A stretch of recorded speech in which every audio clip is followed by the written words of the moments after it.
Alhamdulillah, salatu wassalam ala Rasulullah. I hope to be able to prove to any rational person, any right-thinking human being, that not only that there is a God who has created all of us and sustains the universe in which we exist, but also that God has sent to human beings guidance through which and by which we can live our lives, earn His pleasure in this life and the next. Now, for many people, the whole idea that you could prove a religion to be true is a strange idea. For many people, religion, they imagine, is supposed to be something mysterious, incomprehensible. In fact, the whole idea of faith in the minds of some people is that faith is supposed to be something that you believe without any proof. But Muslims don't hold that point of view. Rather, for us, faith is something that is established upon evidence, upon understanding, with insight. In the same way, for example, that a scientist has a theory, and that theory is supposed to be supported by evidence through observation of reality. So by observing reality, by observing the world, by observing various phenomena, the scientist comes to a conclusion based upon that observation. Now, before we start our conversation, I have to lay down a few fundamental points. Some issues that we all have to agree on. If we don't agree on these issues, you can turn off the TV now, because there's not going to be any point in this discussion if we don't agree on a few basic fundamentals. So the first basic fundamental that we have to agree on is this: that the world in which we live and this universe in which we live is real. It is real. It's really there. It's not like in the film The Matrix, you know, is that everybody in their mind, it's a computer-generated image in their mind, and maybe reality is not reality anymore. I mean, okay, it's possible that that could be true, but what does it benefit us thinking like that? Now, we have to accept that the world in which we live is real. I am real, you are real, the sun is real, the trees are real, the air is real, and this is a real world. And the way we understand our world and the way we understand ourselves is by observation and by using our minds. This is the way that we understand reality. This is the way that we make sense of our everyday lives. We use our minds, we think, we reason, and all human beings have something in common. There is something in common that makes us all human beings. There are certain physical features we have, but there are also certain mental features and ways of perceiving reality that we share. That's common to our humanity. So one of these things is what we call common sense. We can call it common sense, or the ability to reason. And there are certain things that we all agree upon. And no two human beings would differ, except that if that person differed about this, we'd say, that guy's crazy, that guy's mad. He doesn't, you know, his brain isn't working properly. So one of the things we all, for example, let's take an example. One of the things that we all agree about is this: that the part of something is less than the whole of a thing. Part of something is less than the whole of the thing. We all agree with that? I'm sure we all agree with that. That's something every single human being everywhere is not going to argue about it. Okay. Another thing that all human beings can agree about, to give another example of something that we can all agree about, is that we don't find something coming from nothing. We don't find that. Human beings understand that where we see things working according to laws, working according to patterns, we see things constructed, we know that thing has come from somewhere. How did this universe come into existence? Where did we come from? What is the origin of all of this universe? If we can think about this and we can understand this and we can reason this, then we will find, step by step, we will come to an amazing, inevitable conclusion. So let's look at our universe. Let's look at the world in which we live. Let's look at ourselves. What we find when we observe the universe, when we observe ourselves, and we observe the world around us, we find that things are not only working according to laws and they're working according to systems and patterns. But these laws and these systems and patterns are amazing in their intricacy and their detail. And there are so many examples of this that are evident. Imagine instead of the earth rotating on its axis once every 24 hours, imagine instead that the earth was rotating very, very slowly.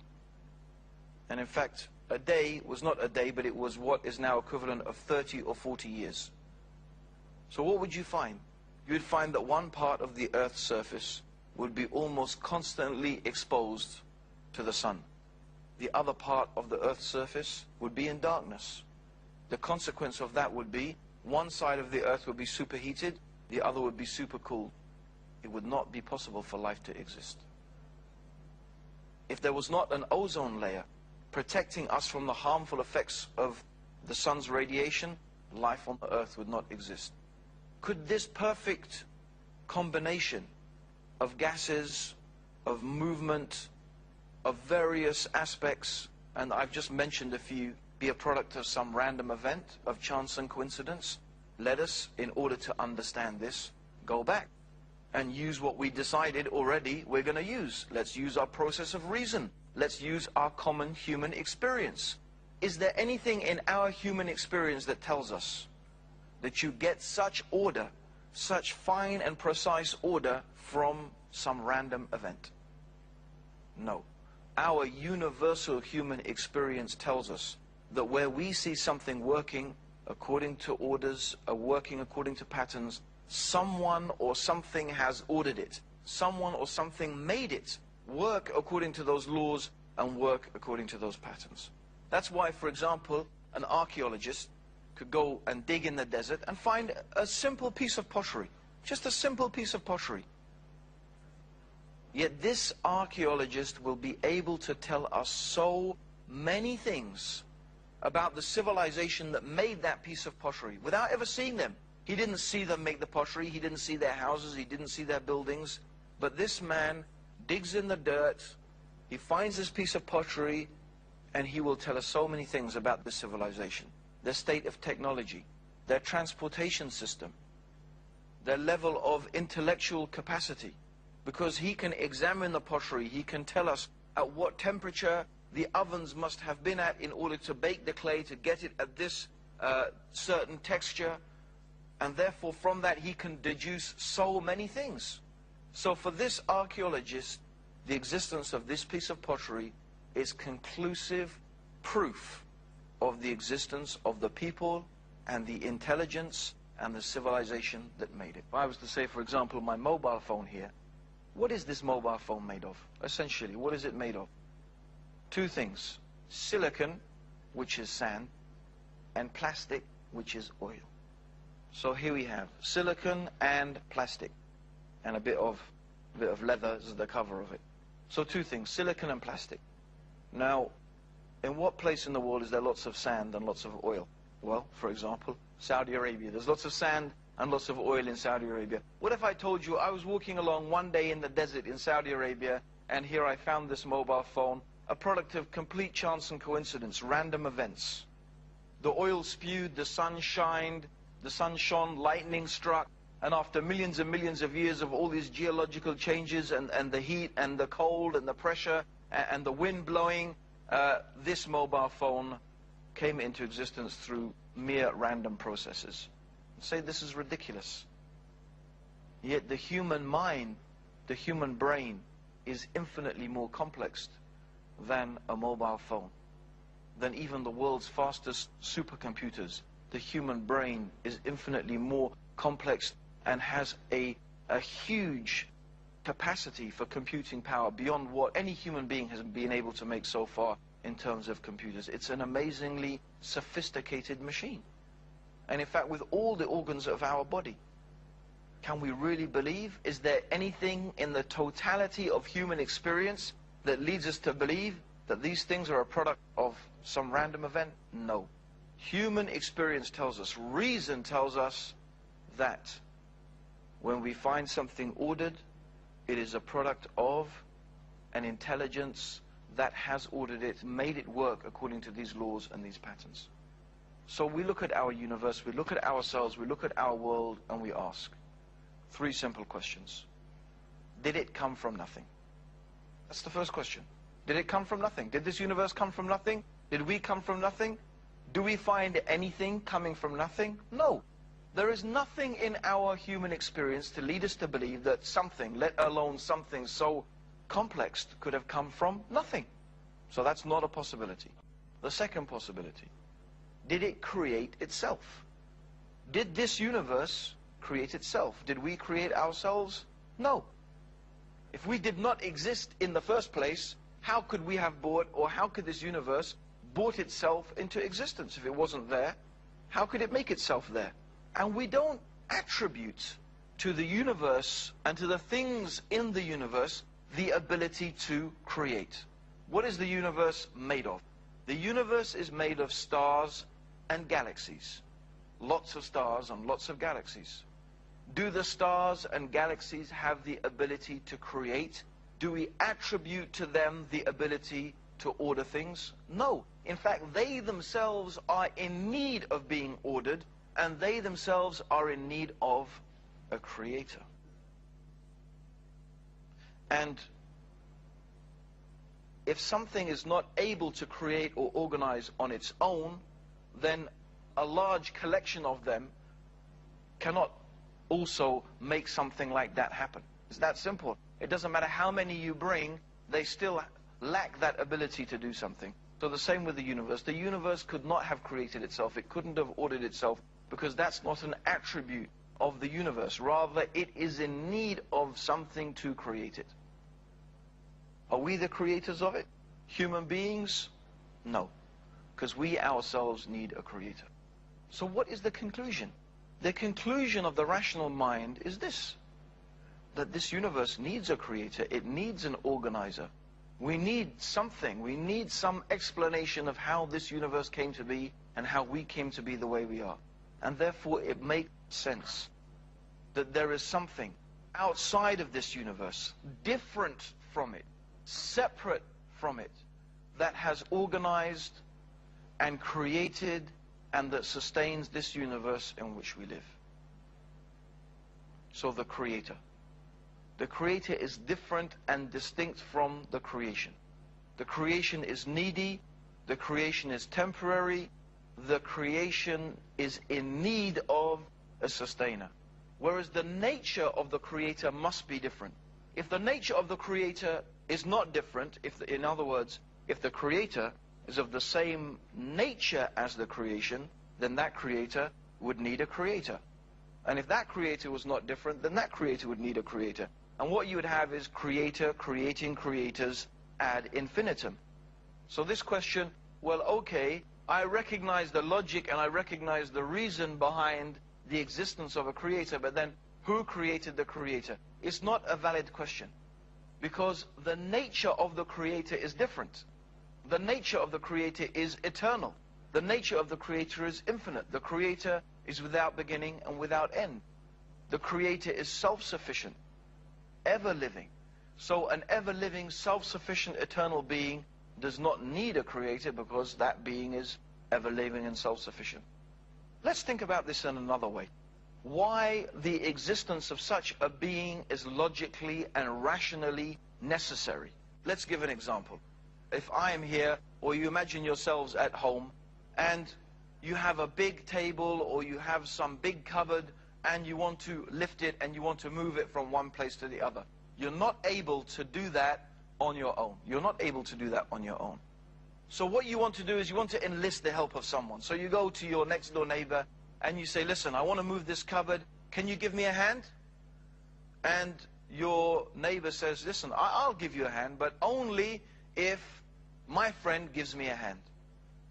So that other person says, yeah, I will give you a hand, but only if someone else gives me a hand.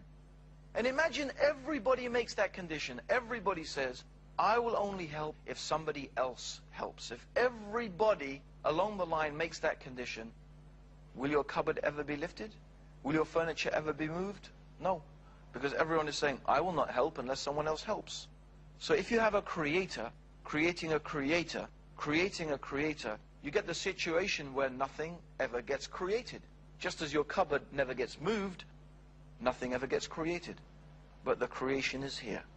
I'm sitting here, you're sitting there. Look out of the window, you'll see the sun, you'll see the moon, you'll see the stars, you'll see the trees. The creation is here. That means that something has been created. So you can't have creators creating creators ad infinitum. There must be somewhere where it stops. And it has to stop at a being who is distinct and separate and different in his nature from that which he created. Now, it is hard to imagine. Reason cannot really accept that there could be two eternal, infinite, self-sufficient beings, let alone 3, 4, or 5. So the nature of this creation indicates to us that if there was more than one creator, there would not be a creation, there would be chaos. But rather the underlying unity and the intricacy and detail that we find existing in this universe indicates to us that there must be one united, wise, powerful, and intelligent force behind all of this. So here's our discussion. Here's our reasoning. Here's our step-by-step, stage-by-stage process of reasoning that we have gone through. And what have we reached at the end of it? What we have reached at the end of all of this is a simple conclusion. This universe has a creator. This creator is different from the universe. The creator is wise. The creator is powerful. And there is only one creator.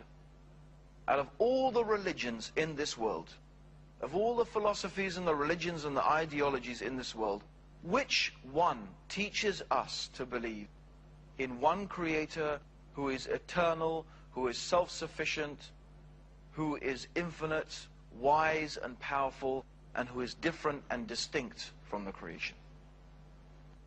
You will find that although many religions and philosophies have some aspect of this idea, nearly all of them compromise it in one way or another. For example, let us take broadly the Hindu concept of God. The Hindu concept of God, for example, and I use this in a very generalized sense because I do realize that many different people within Hinduism have many different beliefs. But generally, the Hindu concept of God is that the creation is God. God is everywhere and in everything. So this is the idea, what we call it pantheism, that everything is God and God is everywhere and in everything. But this contradicts reason. This contradicts our whole process that we have used it. If you think back upon what I said, how can the creation be the same as God? And if the creation is the same as God, then what created it? The whole rational basis that we used in order to understand that God exists falls on its face.